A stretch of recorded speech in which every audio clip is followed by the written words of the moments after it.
এই রাক্ষসী রাজ থেকে বীজগুলোকে বাঁচাতে আমি যেন এখনই বীজ সহ মূর্তি হয়ে যাই, আর ততদিন পর্যন্ত মূর্তি থাকি যতদিন না কারো নিষ্পাপ চোখের পানি আমার গায়ের ওপর পড়ে। না, এ হতে পারে না। বুড়ি, তুই আমায় বীজ থেকে বঞ্চিত করলি। আমি তোকে মাটির নিচে পুঁতে দেব, যেন তোকে কেউ আর কখনো দেখতে না পারে। আর শাস্তি স্বরূপ তুই সারা জীবন এমন হয়েই থাকবি। এরপর রাক্ষসী জাদু করে বুড়ির পাথর মূর্তিটাকে মাটির নিচে পুঁতে দিল। আমার হয়েছে যত জ্বালা। এই কনকনে শীতে কোথায় লেপের নিচে একটু আরাম করে ঘুমোবো, তা তো আমার কপালেই নেই। শীত হোক আর গরম হোক, সেই কাক টাকা ভরে উঠে কাজ শুরু করো। আহ গিন্নি, এই সাত সকালে কিসের এত বকবকানি?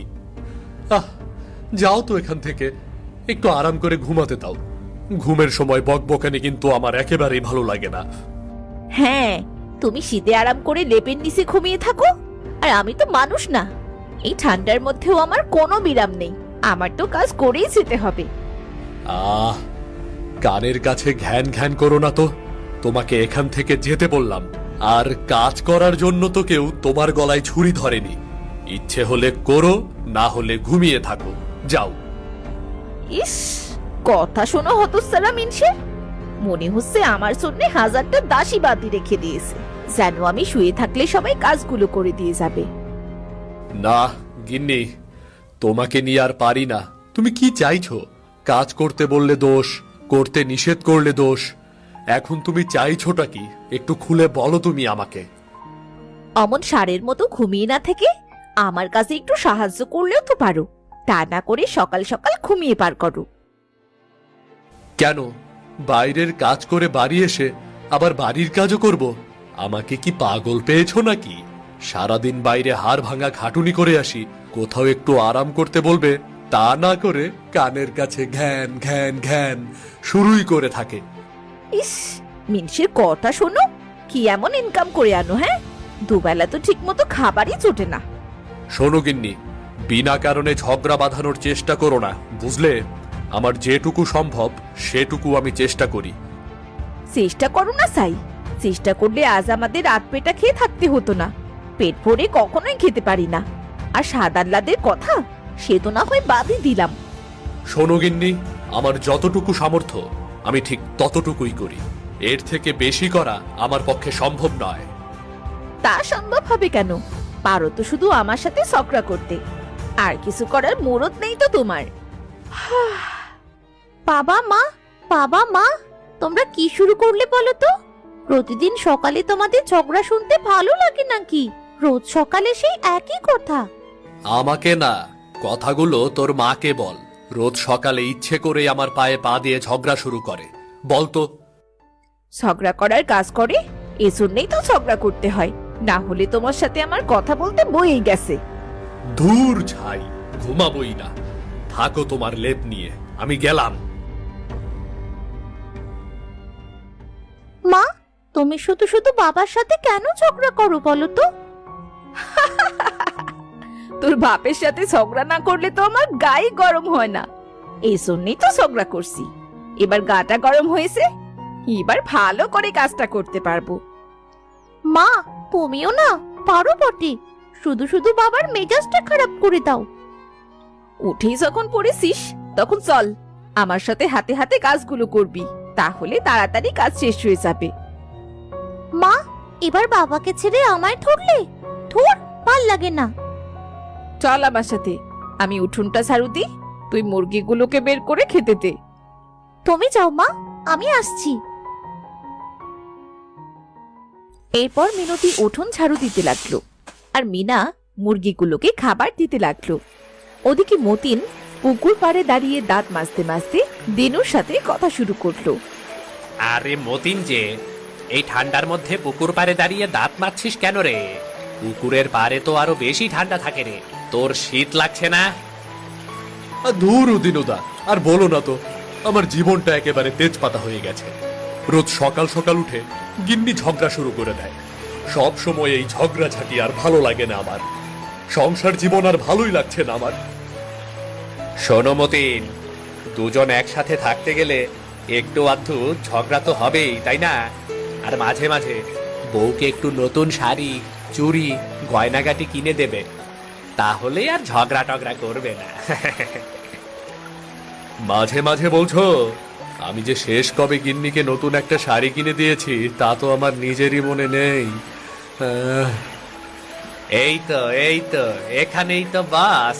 কবে কিনে দিয়েছো তা তোমার মনেই পড়ছে না। তা তোমার বউ তোমাকে যে রান্না বান্না করে খাওয়াচ্ছে সেটাই তো অনেক। বউকে এসব দিতে না পারলে সব সময় ভালো ব্যবহার দিতে হয়, বুঝলে? হ্যাঁ দিনুদা, তুমি ঠিকই বলেছ। আমি গিন্নিকে কিছুই দিতে পারি না, আবার ঝগড়াও করি। এমন করলে কি তোর সংসারটা টিকবে নাকি বোকা? চেষ্টা করবি সব সময় বউয়ের কথায় হ্যাঁতে হ্যাঁ বলার, নাতে না বলার, তাহলে দেখবি সংসারে শান্তি থাকবে, বুঝলি? হ্যাঁ গো দিনুদা, তুমি ঠিকই বলেছ। আজ থেকে সব সময় তোমার ওই কথাটি মাথায় রাখবো আমি।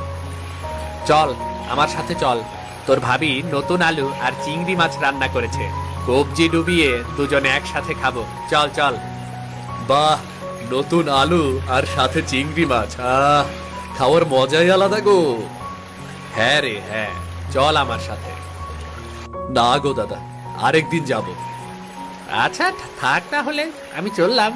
দেরি হলে আবার তোর ভাবি আমার সাথে ঝগড়া শুরু করবে। আচ্ছা দাদা, এসো তাহলে।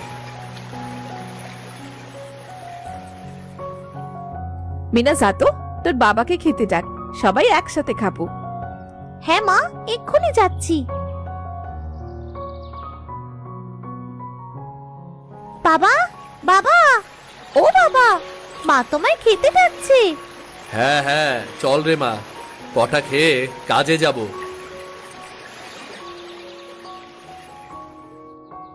মা, ও মা, মা কি রান্না করছো? না রে মা, আজ ঘরে রান্না করার মতো কিছুই নেই। কাল রাতের কটা ভাত বেঁচে গিয়েছিল, তাই পানি দিয়ে রেখেছি। পেঁয়াজ আর কাঁচামরিচ দিয়ে খেয়ে নে তোরা। কি বলছো কি মা?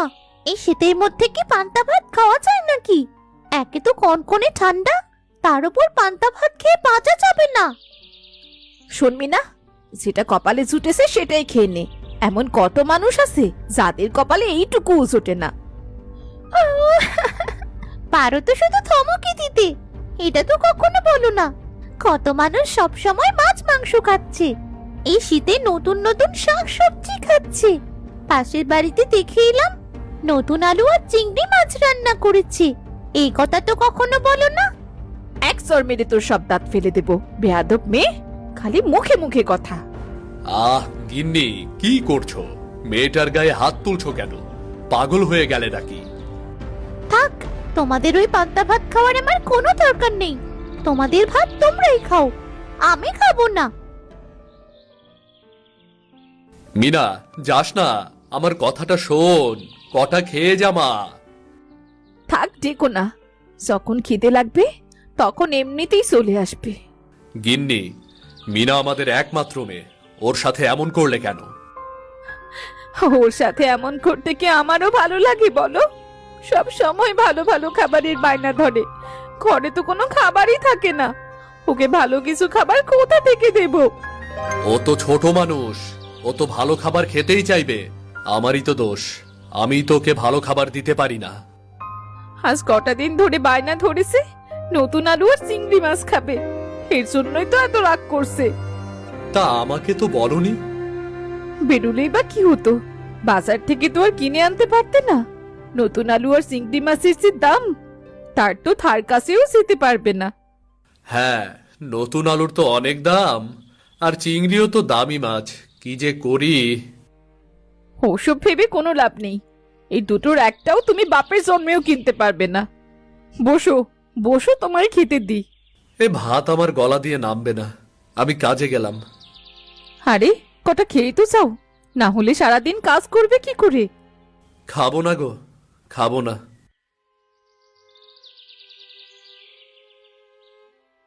আমার হয়েছে যত্ন চালা, যেমন বাপ তেমনি তার মেয়ে। হায় সৃষ্টিকর্তা, আমি কেমন বাবা, আমার মেয়ের মুখে একটু ভালো খাবার কখনো তুলে দিতে পারি না। আমার মেয়েটা কখনো একটু ভালো খাবার পেট ভরে খেতেও পারে না। হায় সৃষ্টিকর্তা, এ কেমন আমি? হে সৃষ্টিকর্তা, আমাদের এত গরিব কেন বানালে? কখনো একটু পেট ভরে খেতে পারি না, কখনো একটু ভালো খাবারও খেতে পারি না। আমরা কি এমন অপরাধ করেছি যে আমাদের এত কষ্ট হয়? এরপর মিনা বটগাছের নিচে বসে জোরে জোরে কাঁদতে লাগলো। মিনার নিষ্পাপ চোখের জল গড়িয়ে মাটিতে পড়তে লাগলো। বটগাছের নিচে ছিল একটা মূর্তি। মিনার চোখে জল পড়ে মূর্তিতে আস্তে আস্তে প্রাণ ফিরে আসতে থাকলো। আহ, কত বছর পর নিজের আসল রূপে ফিরতে পেরেছি।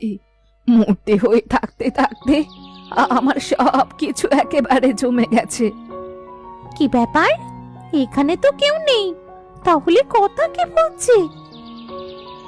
আহ, আজ কত বছর পর মানুষ রূপে ফিরে এসে খুব ভালো লাগছে। যাই, একটু হাঁটা চলা করে হাড্ডিগুলো একটু ছাড়িয়ে নি। কিন্তু এ জীবন থেকে আমায় মুক্তি কে দিল?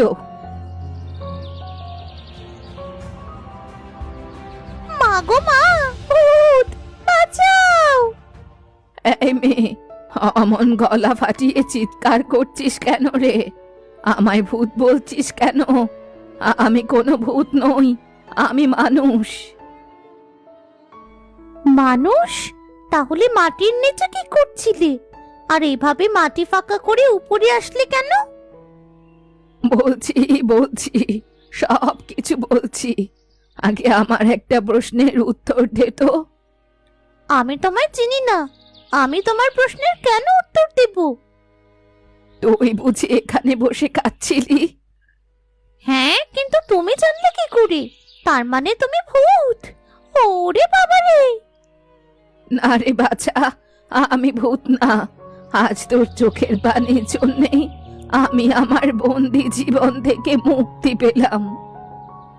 ঠিক বুঝলাম না তো, আমি আবার তোমাকে বন্দি জীবন থেকে কি করে মুক্ত করলাম? সে তো অনেক কথা রে বাছা।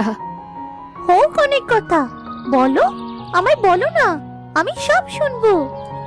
ঠিক আছে, শোন তবে। অনেক বছর আগের কথা। আমি ওই হিমালয় পর্বতে উঠেছিলাম। সেখানে এক সাধু ছিল। সে আমায় হিমালয় উঠতে দেখে বলল, কি ব্যাপার বুড়িমা, তুমি এই বয়সে এত কষ্ট করে হিমালয়ে ওঠার চেষ্টা করছো কেন? এই বয়সে তোমার ওখানে কি দরকার? আমার কিছু লাগবে না। আমি যেন গরিব অসহায় মানুষদের সাহায্য করতে পারি, তার জন্যই যাচ্ছি। ও, তোমার ইচ্ছাটা খুব ভালো। এই নাও, আমি তোমাকে কিছু বীজ দিচ্ছি। এটা দিয়ে তুমি মানুষকে সাহায্য করতে পারবে। কিন্তু এটা দিয়ে আবার কিসের কাজে আসবে? এটা থেকে কবে গাছ বেরোবে, কবে বড় হবে, আর কিভাবে আমি মানুষকে সাহায্য করব? শোনো বুড়িমা, এটা জাদুর বীজ। এই বীজ লাগানোর সময় যেটা মনে করে লাগানো হবে, পরদিন সেটাই গাছে ঝুলবে, বুঝলে? ও মা, তাই বুঝি? কিন্তু সাবধান, দেখো এটা যেন কোনো খারাপ হাতে না চলে যায়, তাহলে কিন্তু সর্বনাশ হয়ে যাবে। ঠিক আছে, আমি এটা যত্ন করে রাখবো। তোমাকে অনেক অনেক ধন্যবাদ। বুড়ি সাধুর থেকে বিদায় নিয়ে চলে গেল। কিন্তু বুড়ি ও সাধুর সব কথা আড়ালে দাঁড়িয়ে এক রাক্ষসী সবটা শুনছিল। আজ বুড়ির কাছ থেকে সব জাদু বীজগুলো নিয়ে আমার মনের সব আশা পূরণ করব। কিন্তু এখন কিছু করা যাবে না।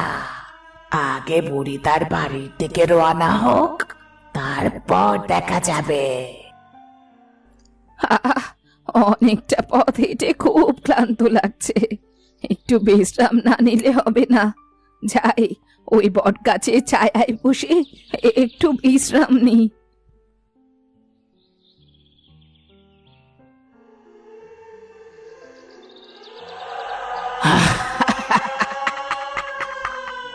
বুড়ি, আজ আজ তোর নিস্তার নেই, আজ তোকে জানে মেরে ফেলবো। কে কে তুমি? আমি তো তোমার কোনো ক্ষতি করিনি, তাহলে তুমি আমায় মারবে কেন? তুই তোর গাছের ওই বীজগুলো সব আমায় দিয়ে দে। কেন? ওই বীজ দিয়ে তুমি কি করবে? আমি হলাম রাক্ষসী, ওই বীজগুলো নিয়ে আমার সকল মনোবাঞ্ছা পূর্ণ করব। এগুলো গরিব অসহায় মানুষদের জন্য, শয়তান রাক্ষসী। আমি এগুলো তোকে কখনোই দেব না। আমি তোকে প্রাণে মেরে ফেলবো, আর তারপর বীজগুলো নেব। এই রাক্ষসী রাজ থেকে বীজগুলোকে বাঁচাতে আমি যেন এখনই বীজ সহ মূর্তি হয়ে যাই, আর ততদিন পর্যন্ত মূর্তি থাকি যতদিন না কারো নিষ্পাপ চোখের পানি আমার গায়ের ওপর পড়ে। না, এ হতে পারে না। বুড়ি, তুই আমায় বীজ থেকে বঞ্চিত করলি, আমি তোকে মাটির নিচে পুঁতে দেব, যেন তোকে কেউ আর কখনো দেখতে না পারে। আর শাস্তি স্বরূপ তুই সারা জীবন এমন হয়েই থাকবি। এরপর রাক্ষসী জাদু করে বুড়ির পাথর মূর্তিটাকে মাটির নিচে পুঁতে দিল। সেই থেকে আমি মূর্তি হয়ে মাটির নিচে পড়েছিলাম। আজ তোর নিষ্পাপ চোখের জল আমার গায়ের ওপর পড়তেই আমি আবার মানুষ রূপে ফিরেছি। ওমা ঠাকুমা, তাহলে তো তোমার অনেক কষ্ট হয়ে গেছে। আরে বাচ্চা, সে তো হয়েছে, আজ তোর জন্যে আমি আবার মানুষ হতে পেরেছি। তা বাচ্চা, তুই এখানে বসে কাঁদছিলি কেন? মনের কষ্টে কাঁদছিলাম গো ঠাকুমা। কেন রে বাচ্চা, এইটুকু মানুষ তুই, তোর আবার কিসের কষ্ট? জানো ঠাকুমা, আমরা খুব গরিব, বাবা অনেক কষ্ট করে, তারপরও আমরা পেট ভরে তো বেলা খাবার খেতে পারি না। আরে, তোদের তো অনেক কষ্ট তাহলে। হ্যাঁ ঠাকুমা, আজ কদিন ধরে শুধু আলু আর চিংড়ি দিয়ে খেতে খুব ইচ্ছে করছে, কিন্তু মা বলেছে ওগুলোর নাকি অনেক দাম, আমরা খেতে পারবো না। ও মা, তাই এখানে বসে কাঁদছিলি? হ্যাঁ গো, আর তুমিই বলো না, এই ঠান্ডার মধ্যে কি পান্তা ভাত কখনো খাওয়া যায় নাকি? তাই রাগ করে এখানে এসে বসে কাঁদছিলাম, আর সৃষ্টিকর্তাকে বলছিলাম আমাদের এত কেন গরিব করে বানালেন। শোন রে বাচ্চা, তোকে আর কাঁদতে হবে না। শোন, এই বীজটা রাখ। তোর যেটা খেতে ইচ্ছে করছে তার নাম মনে করে বীজটা লাগিয়ে দিবি। পরদিন সকালে দেখবি কি হয়। কি হবে গো ঠাকুমা? আগে লাগিয়ে দেখ না কি হয়। তুমি খুব ভালো ঠাকুমা। তুইও খুব ভালো রে বাচ্চা। যা, এবার বাড়ি ফিরে যা, না হলে তোর বাবা মা কিন্তু খুব চিন্তা করবে। হ্যাঁ যাচ্ছি গো, আমি এক্ষুনি যাচ্ছি। মিনা বুড়ির থেকে বিদায় নিয়ে বাড়ি ফিরে এলো।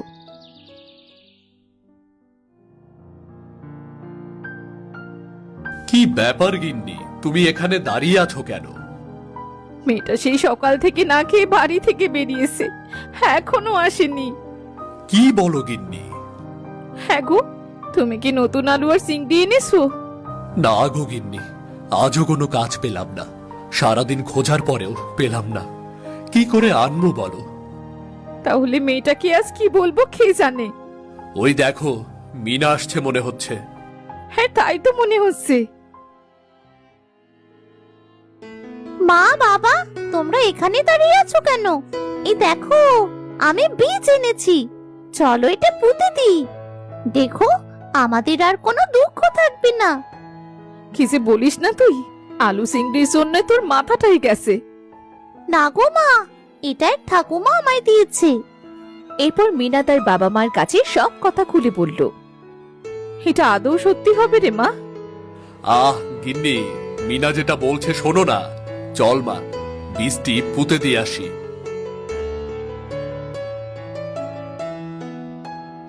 চলো মা, এবার আমরা ঘুমিয়ে পড়ি, কাল সকালে এসে দেখবো। এরপর রাতের বেলায় বীজ থেকে গাছ হলো আর গাছে নতুন আলু আর চিংড়ি মাছ ধরলো। মিনা খুব সকালে ঘুম থেকে উঠে পড়লো আর সে গাছের কাছে এসে দেখলো মা গো মা, বাবা, বাবা এদিকে এসো, দেখো আমাদের কাছে আলু আর চিংড়ি মাছ ধরেছে গো। হোগো, মেয়েটা কি পাগল হয়ে গেল নাকি? চলো গিয়েই দেখি। তারা দুজন বাইরে বেরিয়ে এলো। গাছে সত্যি সত্যি আলু আর চিংড়ি ঝুলতে দেখে তারা দুজনেই খুব অবাক হলো।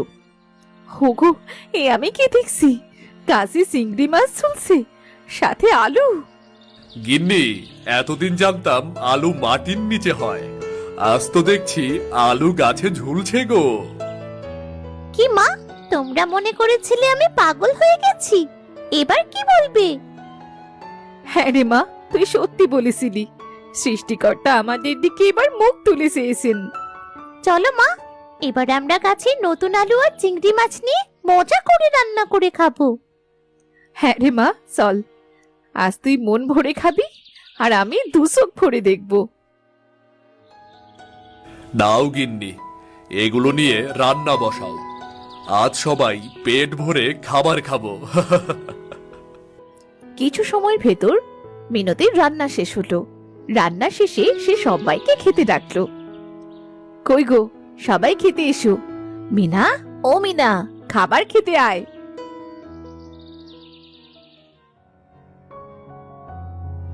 আহ, মা নতুন আলু চিংড়ি মাছ, কি যে মজা লাগছে খেতে। হ্যাঁ গো, মুখে লেগে থাকার মতো খাবার রান্না হয়েছে, খুব মজা হয়েছে গো। হ্যাঁ গো, আর শোনো, আজ থেকে তোমার আর কাজে যেতে হবে না। গাছ থেকে আলু আর চিংড়ি মাছ পেড়ে বাজারে বিক্রি করবে। হ্যাঁ হ্যাঁ, তুমি বেশ বলেছ। তাহলে আমাদের আর কোনো অভাব থাকবে না, আর আমাদের খাবারেরও কোনো কষ্ট হবে না। কি মজা, কি মজা, আজ থেকে আমরা ভালো ভালো খাবার খেতে পারবো। কিন্তু গরিব দুঃখী মানুষদেরও সাহায্য করতে হবে, শুধু আমাদের চিন্তা করলে হবে না। করব মা, করব। আমরা এখন থেকে সবাইকে সাহায্য করব।